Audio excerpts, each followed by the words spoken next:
Jewish ethics are considered to be at the intersection of Judaism and the Western philosophical tradition of ethics. Like other types of religious ethics, the diverse literature of Jewish ethics primarily aims to answer a broad range of moral questions and, hence, may be classified as a normative ethics. For 2 millennia, Jewish thought has also grappled with the dynamic interplay between law and ethics. The tradition of rabbinic religious law addresses numerous problems often associated with ethics, including its semi-permeable relation with duties that are usually not punished under law. Jewish ethical literature. Biblical and rabbinic ethical literature. Jewish ethics may be said to originate with the Hebrew Bible, its broad legal injunctions, wisdom narratives and prophetic teachings. Most subsequent Jewish ethical claims may be traced back to the texts, themes and teachings of the written Torah.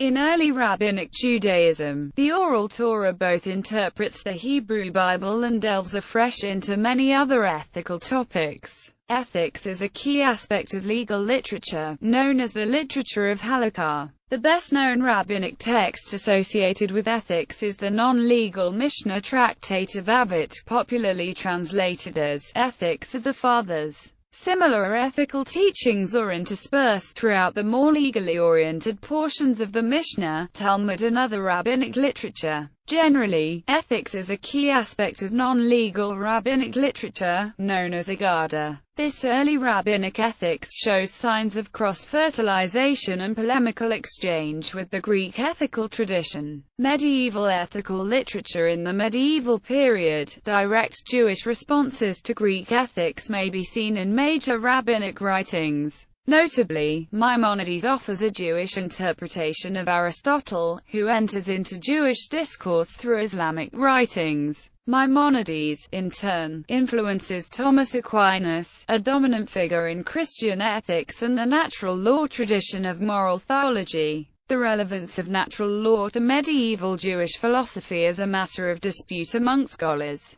Medieval and early modern rabbis also created a pietistic tradition of Jewish ethics. This ethical tradition was given expression through Musar literature, which presents virtues and vices in a didactic, methodical way. The Hebrew term Musar, while literally derived from a word meaning discipline or correction, is usually translated as ethics or morals. Examples of medieval Musar literature include Chovot HaLevavot by Bahya ibn Pakuda, Milot HaMidot by Yehiel ben Yekutil Anav of Rome, Orkot Zardakim by an anonymous author, Kard HaKema by Bahya ben Asher. Halakhic writings of the Middle Ages are also important texts for Jewish ethics. Important sources of Jewish ethical law include Maimonides' Mishneh Torah and Joseph Caro and Moses Isserles' Shulchan Aruch, especially the section of that code titled Shoshan Mishpat. A wide array of topics on ethics are also discussed in medieval responsa literature.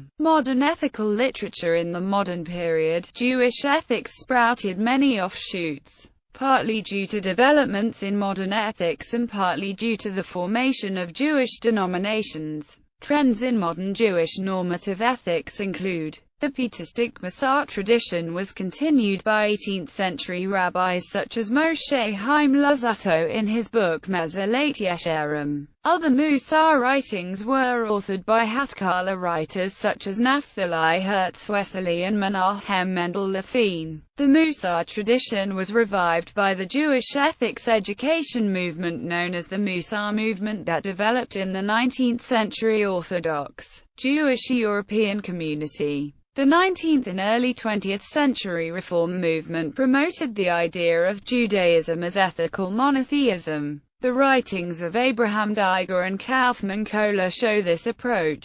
In the 20th and 21st centuries, liberal Reform and Reconstructionist rabbis have fostered novel approaches to Jewish ethics. For example, in the writings of Eugene Borowitz, some Reform rabbis have also engaged in applied ethics by writing legal responsa. In 20th and 21st centuries, Orthodox rabbis often engage in applied ethics by interpreting rabbinic law in responsa. A dominant topic has been bioethics. 20th and 21st century rabbis in conservative Judaism have also produced legal responsa on a wide range of topics. Dominant topics have included bioethics, sexual ethics, and business ethics. Leading conservative ethicists such as the philosopher and Rabbi Elliot Dorff have also written extensively on moral theory. Other modern Jewish philosophers have pursued a range of ethical approaches, with varying degrees of reliance upon traditional Jewish sources. Notably, Hermann Cohen authored Religion of Reason in the tradition of Kantian ethics. Martin Buber wrote on various ethical and social topics, including the dialogical ethics of his I and thou. Hans Jonas, a student of Martin Heidegger, draws upon phenomenology in his writings on bioethics, technology and responsibility. Emanuel Levinas sought to distinguish his philosophical and Jewish writings. Nevertheless,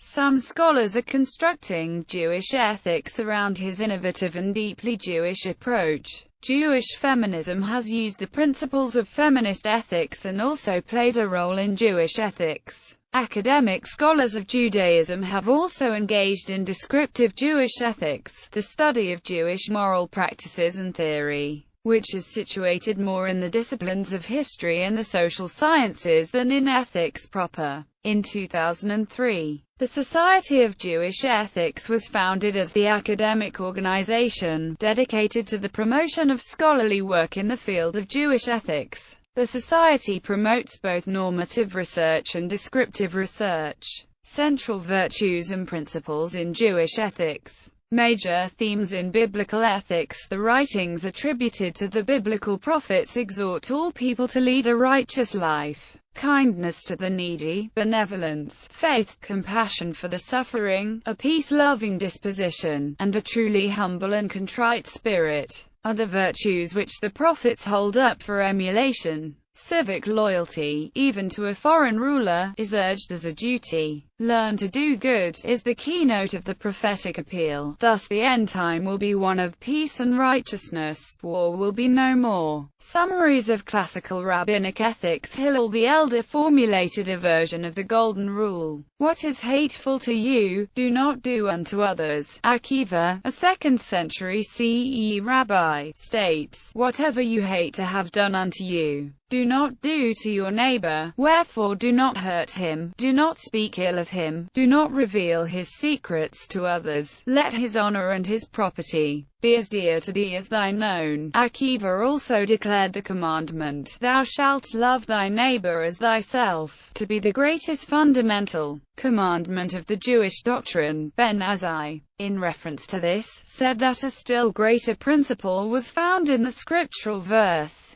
this is the book of the generations of Adam, origin of man. In the day that God created man, Adam, in the likeness of God made he him. Rabbi Simlai taught, 613 commandments were given to Moses, then David came and reduced him to 11 in Psalm chapter 15, Isaiah to 6, Micah to 3, to act justly and to love mercy and to walk humbly with your God, Isaiah again, to 2, maintain justice, and do what is right, and Habakkuk, to 1. The righteous person lives by his faithfulness, justice, truth, and peace. Rabbi Simeon ben Gamaliel taught, the world rests on 3 things, justice, truth, and peace. Justice being God's must be vindicated, whether the object be of great or small value. Let justice pierce the mountain, is the characteristic maxim attributed to Moses. Stealing and oppression, even if only in holding back overnight the hired man's earnings, are forbidden. Falsehood, flattery, perjury and false swearing are also forbidden. The reputation of a fellow man is sacred.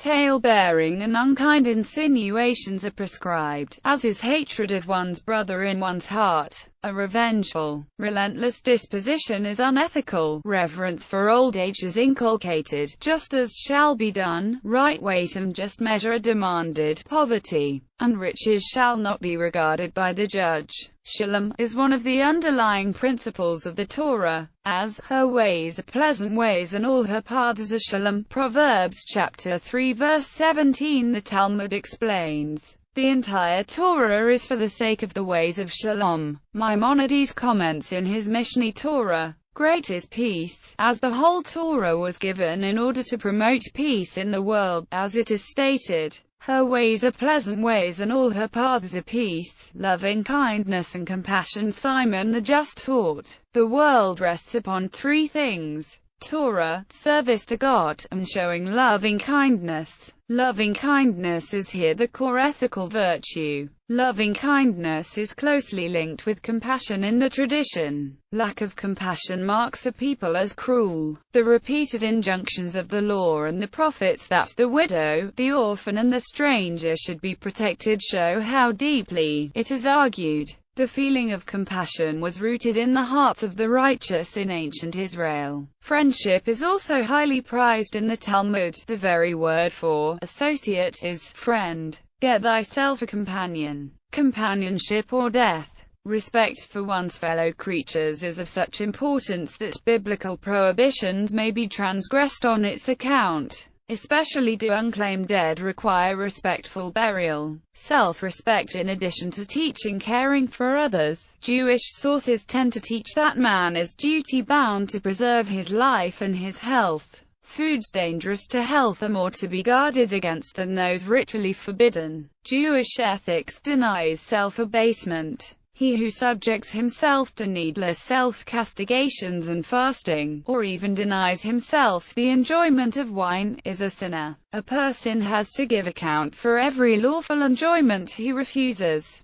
A person should show self-respect in regard to both his body, honoring it as the image of God, and his garments. According to Judaism, real life goes beyond the concept of breathing and having blood flow through our veins. It means existing with a purpose and connecting to God and others.